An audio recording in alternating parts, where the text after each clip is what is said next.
Bonjour.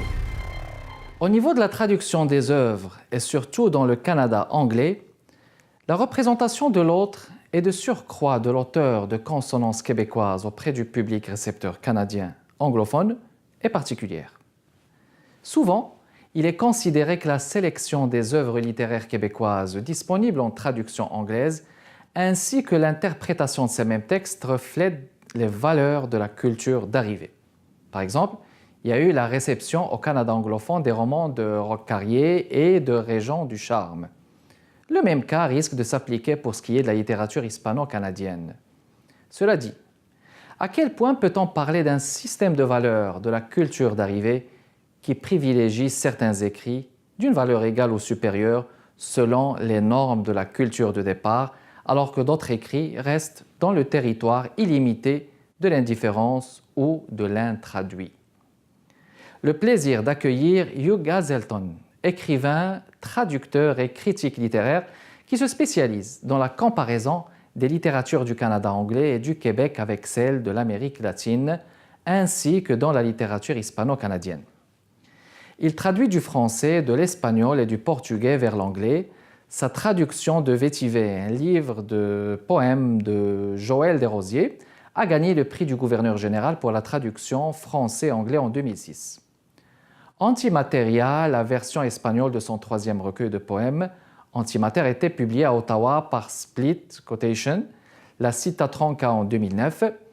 Il est professeur honoraire de traduction espagnole et de civilisation latino-américaine à l'Université Concordia et ancien co-directeur du Centre international de traduction littéraire de Banff.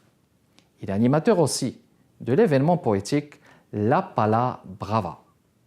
Ici Kamal Benkiran, bienvenue à l'émission Art et Lettres. Alors Hugh, bonjour. Bonjour. Je vous souhaite la bienvenue à l'émission Art et Lettres. Merci beaucoup. Je vous en prie. Vous traduisez 3 langues vers l'anglais, à savoir le français, l'espagnol et le portugais, oui. Vers l'anglais. Dans un premier temps, j'aimerais savoir comment est-ce que vous évaluez la situation de la traduction au Québec? La traduction est en pleine forme au Québec. Non, ça marche très bien. Il y a beaucoup d'intérêt. La traduction de l'anglais et d'autres langues vers le français et vice-versa.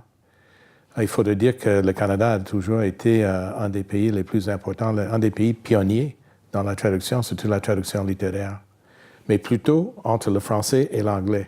Oui, entre les deux, parce qu'il y a un pont entre les deux. Oui, ça fait partie de l'identité nationale et c'est aussi financé par le gouvernement fédéral avec le Conseil des arts du Canada. Donc, le problème maintenant, c'est de chercher aussi des traductions des pays étrangers, des auteurs étrangers qui vivent à l'étranger. Surtout que vous êtes spécialisé aussi pour ce qui est de la littérature hispano-canadienne. Oui, ça compte, curieusement, ça compte. On peut aussi recevoir des bourses pour la traduction des tiers langues vers l'anglais ou le français. Okay. Si l'auteur et le traducteur sont des résidents permanents du Canada ou des citoyens. Bien sûr, ils doivent être citoyens, bien entendu. Puis, moi, j'ai remarqué que tout de même, toutes les œuvres qui sont traduites vers l'anglais ou même parfois vers le français gagnent des prix. Oui, il n'y a pas tellement de prix au Canada pour des langues, pour des troisièmes langues. Il y a un prix pour l'Association des traducteurs littéraires du Canada. Mais les grands prix, comme le prix du gouverneur général, etc., c'est généralement du français. C'est toujours du français vers l'anglais ou vice-versa. Très bien. Maintenant, il y a une question qui parfois se pose, par exemple, pour ce qui est de la traduction des œuvres du français vers le Canada anglais.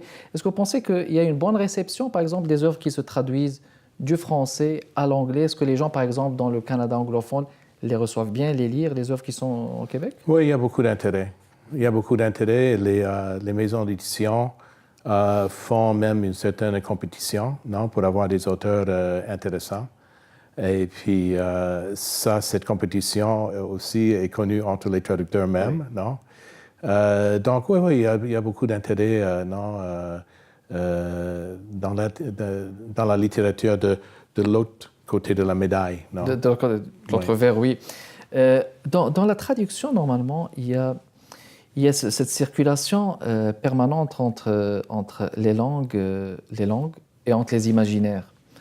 Donc, je pense que c'est comme un petit défi, comme demande, un défi qui s'offre la plupart du temps aux traducteurs. Est-ce que vous pensez que c'est assez difficile tout de même de pouvoir, parce qu'on traduit par la langue, mais aussi traduire l'imaginaire, je ne sais pas si c'est assez facile pour un traducteur.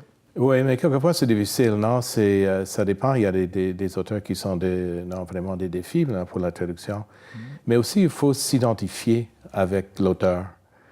Par exemple, j'ai traduit un livre de poèmes de Joël Desrosiers, qui a gagné le prix du gouverneur général. Et j'aime beaucoup la poésie haïtienne. Et il y a tellement de bons écrivains haïtiens ici au Québec. Et une grande diaspora. Hein? Oui, et j'aime... Non, il y a une sorte de truc, c'est pas luxuriant, un peu comme néo-baroque dans cette poésie que j'ai toujours aimé dès l'enfance, avec Aimé Césaire et tout cela. Donc, c'est un autre monde, c'est une autre façon de parler, c'est une autre imaginaire, mais c'est quand même quelque chose avec lequel, je m'identifie. Vous vous identifiez. Parfait. Normalement, comme je disais au début, peut-être les écrivains, une fois la traduction de leur livre, bon, s'ils ne tirent pas des prix, des reconnaissances, peut-être ils sont diffusés un peu partout. Mais est-ce que vous trouvez qu'il y a d'autres avantages que tirent les écrivains de la traduction de leur œuvre en général? Oui, le dernier livre que j'ai traduit, c'est Le portier de la gare Windsor de Julie Vincent. C'est une pièce de théâtre. C'est celui-là. The Doorman of Windsor Station, oui. The Doorman of Windsor Station. Et il s'agit, Julie est très impliquée en Amérique latine. Elle passe avec sa compagnie de théâtre à peu près 2 mois de l'année là-bas, surtout en Argentine, Uruguay, Chili, Paraguay. Et c'est un livre qui parle d'un exilé uruguayen à Montréal et qui a des problèmes d'adaptation, etc. Donc, ça touche un peu les 3 mondes. Donc, en ce cas-là, dans le cas de la traduction du théâtre, ça, c'était pour la publication, mais c'est aussi pour la production. Pour la production aussi. Et souvent, les traductions du théâtre sont d'abord pour la production et la publication, c'est presque mineur pour eux, non? Parfait. Alors, puisqu'on a commencé par le tout dernier, là, je vais me tourner vers une belle bibliothèque de vous, Hugh Hazelton. Là, j'ai en main la revue des 3 Amériques. Là, je pense que ça date de longtemps, hein? Oui. Ça date de quelle année, à peu près? Ça, c'était le numéro 14. On a fait 14 numéros de rupture. C'était fondé par Edgar Gousse et Jean-Pierre Pelletier. Edgar Gousse de Haïti.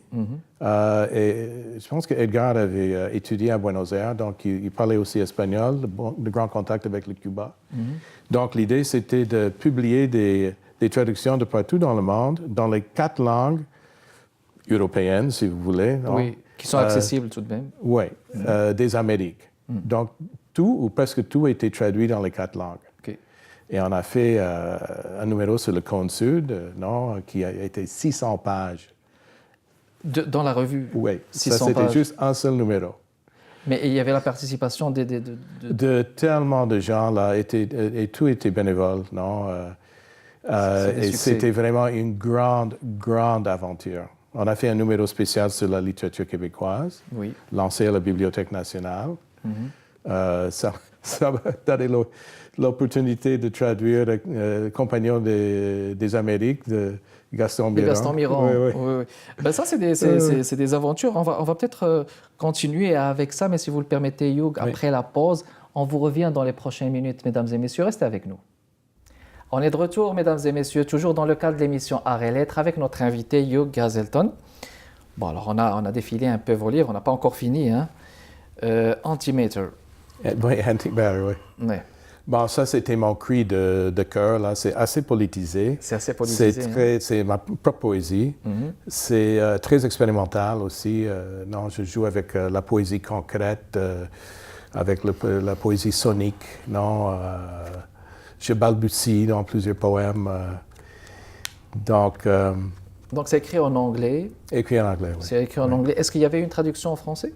Ben, j'ai traduit presque tous les pays, les poèmes maintenant. J'ai fait de l'autotraduction et j'ai une amie, Nathalie Boisvert, là, qui révise mon français. Oui, oui. Donc, oui, je compte prochainement, non? C'est un projet d'avenir. Oui, exactement. Oui. Parfait. Tunnel of the Green Pro. Oui, ça c'est un livre de poèmes de Nella Rio, qui est une Argentine qui vivait à Fredericton, au Nouveau-Brunswick.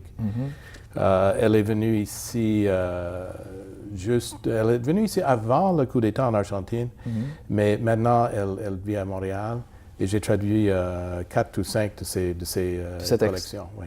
Magnifique. Puis là, je vois puis les couvertures, dois-je le mentionner, mesdames et messieurs, c'est très expressif. Couverture et qualité aussi Là, je vois un petit livre là-bas en bleu. Oui. C'est Lèvres Baines. Oui, c'est la revue qui est publiée par les Écrits des Forges. Et généralement, ils mettent deux auteurs là-dedans.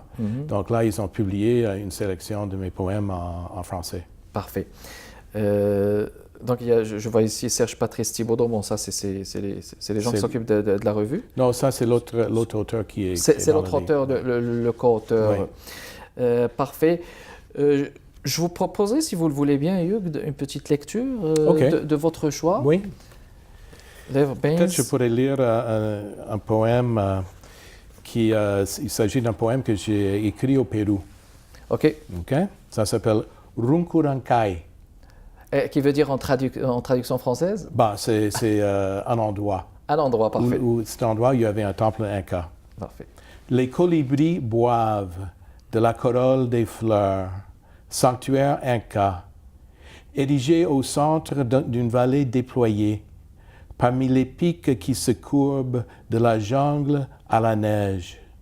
Les montagnes, l'eau, l'air même, soudainement s'effondrent, les molécules se déchirent, tournoient dans les entonnoirs du temps, substance qui retourne à la seule source, la dernière particule différenciée, redevenue chaos, s'inverse, explose encore, la matière s'éparpille, se refait en de nouvelles figurations, d'autres montagnes, d'autres atmosphères, d'autres êtres, l'univers, un cœur qui bat, mon cœur, un air qui transmet, mon d'être, mon d'être, mon d'être, le même, le même, le même. C'est fluide pour parler dans l'inédit. Hein? Oui. C'est ce que je vois aussi dans Lando.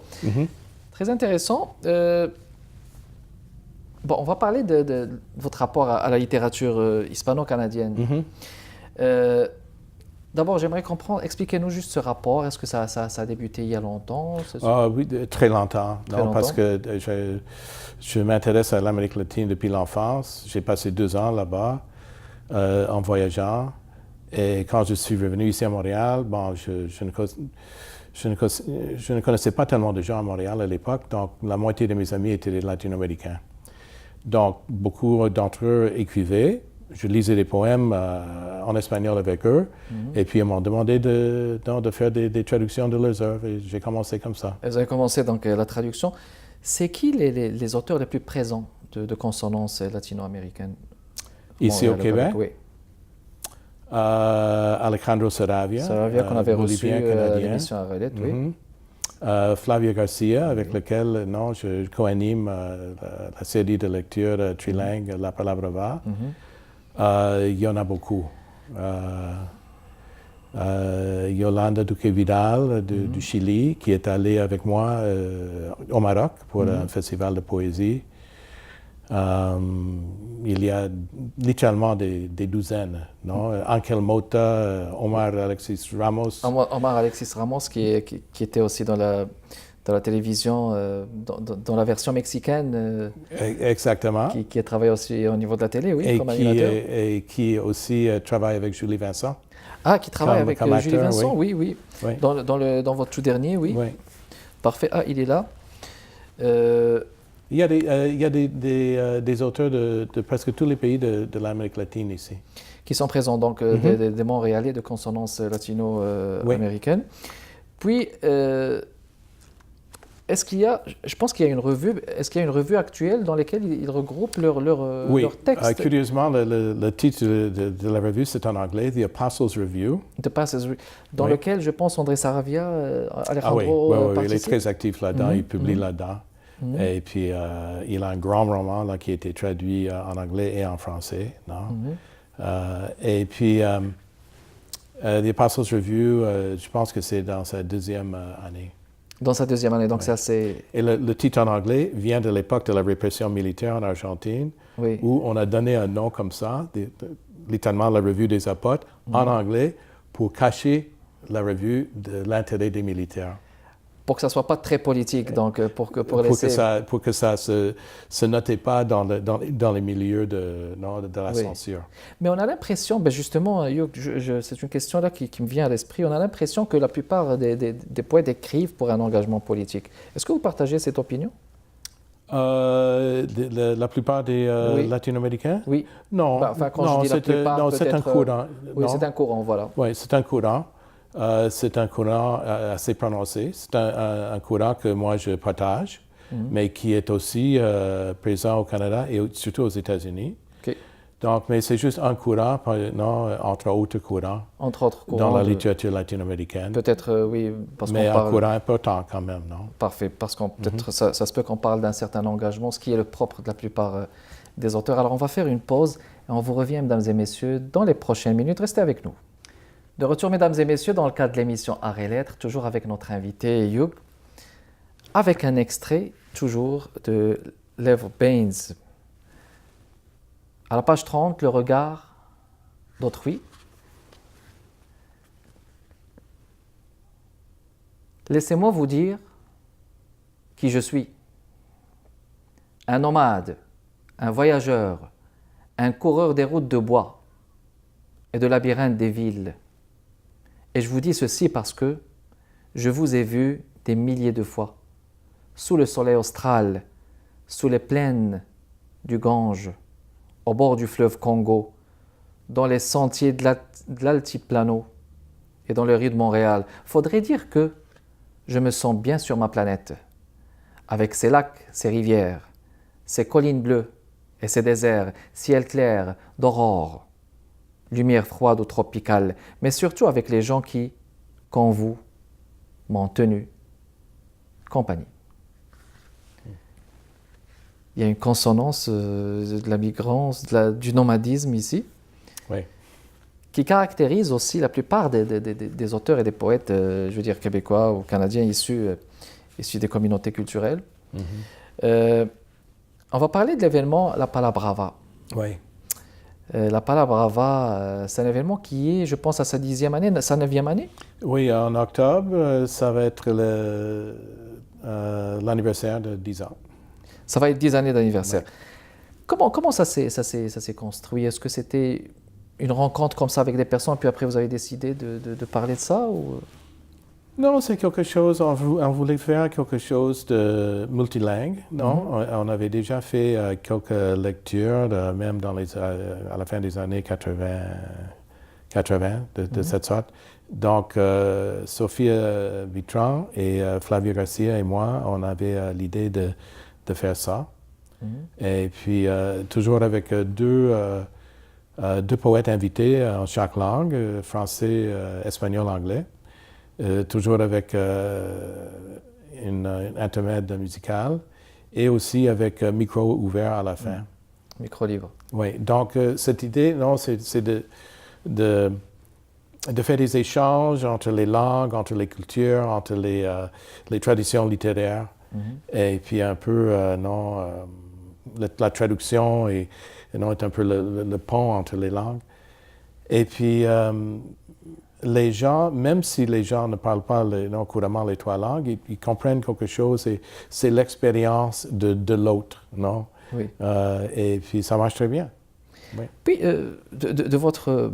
une question aussi relative à la traduction, de votre point de vue de traducteur et d'auteur, vous pensez qu'il y a des similitudes de traduire les trois langues vers l'anglais et des similitudes, par exemple, avec l'arabe? Est-ce que vous pensez que la traduction de l'arabe vers l'anglais est assez à la portée ou... Ah ben, c'est beaucoup plus difficile. J'ai pris 2 ans d'arabe, hein, et puis c'était l'arabe classique, et il faudrait dire que c'était dans le passé. Et il faudrait dire que, principalement, ça m'a aidé avec mon espagnol. Parce que, justement, dans la langue espagnole, il y a 5000 mots. Il y a 5000 mots, ben voilà. Oui. Voilà. Et et à part de ça, il y a tous les noms des grandes villes, des rivières, Tout et à tout fait. le reste, non? Donc, Ça facilite la traduction. De toute façon, de l'espagnol à l'arabe, la traduction n'est pas aussi peut-être délicate qu'on puisse le penser. je reconnaissais des mots, non? Vous reconnaissez des oui, mots, oui, oui, je oui. reconnaissais des mots Ça, souvent. qu'on peut utiliser Quand j'apprenais aussi. l'arabe, oui, je disais, ah, mais c'est le même mot qu'en espagnol. Mais non, 700, 800 ans, non, de contact, De non, contact, oui. dans la péninsule ibérique. Ibérique. Là. Oui, oui, donc c'est quelque chose. Parfait. Donc, il y a la traduction trilingue, une série trilingue de la traduction. Maintenant, pour la Palabrava, est-ce que vous avez pensé constituer une revue qui regrouperait toutes ces langues, ou une revue ou une sorte de parchemin, je veux dire Non, pas tellement, parce qu'on a déjà le The Apostles Review, non, qui publie dans les 3 langues. La majorité des textes sont en espagnol, mais on peut publier aussi en anglais ou en français. Donc, il n'y a pas de problème avec ça. Oui, non, c'est complètement trilingue. Ouais. Est-ce qu'il va y avoir, je pense qu'il va y avoir un prochain événement de la Palabrava prochainement Oui, le 18 avril. Le 18 avril, Oui, à La Petite Marche. Oui. Plus ou moins le coin de Saint-Denis et Saint-Joseph. Saint-Denis et Saint-Joseph, excellent. À 7 heures. À 7 heures du soir. Oui. Parfait. Des projets d'avenir, des livres qui s'en viennent, Hugh? Je traduis les œuvres complètes d'un poète, un grand poète expérimental de l'Argentine, Oliverio Girondo, très enjoué, très drôle, Très bien. très expérimental. Et puis, je travaille aussi sur un manuscrit de mes poèmes en français et en anglais. Non, donc, c'est des projets qui s'en viennent au courant de 2018 ou 2019? Oui. Au courant de 2018, parfait. Alors, pour les quelques minutes ou secondes qui restent, je vais vous tenter sous ces livres pour un choix de lecture, si vous le voulez, au hasard, toujours avec notre invité Hugh Gazelton, mesdames et messieurs. On vient de passer l'équinoxe. Ah. Donc, équinoxe. Neige de prisme fondant reflète au-dessus des tendons mouillés, tendus, qui émergent, courent, éclaboussant, les pores des collines vers la glace fondue et l'eau qui se coagule, les pierres craquent et le mucus glisse dans le squelette aux poumons profonds. La respiration revient. Merci beaucoup, Hugh Gazelton, d'avoir répondu présent à cette invitation. C'est ainsi que s'achève cette émission, cet épisode de l'émission Arrêt Lettres, mesdames et messieurs. Merci beaucoup de votre fidélité. Kamal Ben Kiran avec vous. Portez-vous bien et à la prochaine.